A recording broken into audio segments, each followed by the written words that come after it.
ভারতের সঙ্গে অসম চুক্তি বা সীমান্ত কোনো বিষয়ে ছাড় দেওয়া হবে না বলে মন্তব্য করেছেন বর্ডার গার্ড বাংলাদেশ বিজিবির মহাপরিচালক মেজর জেনারেল মোহাম্মদ আশরাফুজ্জামান সিদ্দিকী।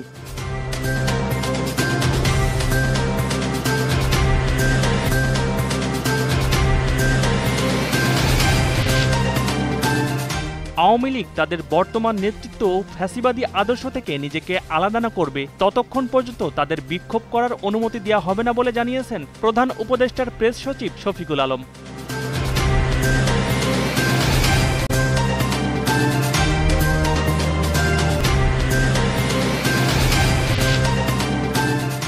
প্রতারণার দায়ে ই-কমার্স প্রতিষ্ঠান ইভ্যালির ব্যবস্থাপনা পরিচালক মোহাম্মদ রাসেল এবং তার স্ত্রী ও প্রতিষ্ঠানটির চেয়ারম্যান শামীমা নাসরিনকে 2 বছর করে বিনাশ্রম কারাদণ্ড দিয়েছেন আদালত।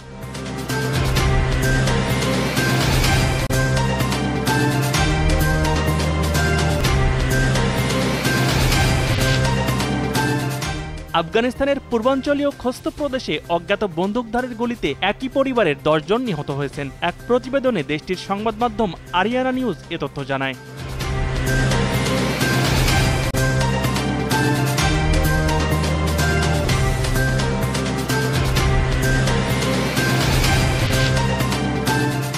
টেস্ট ক্রিকেটের ইতিহাসে 15তম এবং অস্ট্রেলিয়ার চতুর্থ ব্যাটার হিসেবে 10,000 রানের মাইলফলক স্পর্শ করেছেন অজি ব্যাটার স্টিভেন স্মিথ। শ্রীলঙ্কার বিপক্ষে গল টেস্টের প্রথম ইনিংসে এলিট ক্লাবে প্রবেশ করে এই ব্যাটসম্যান।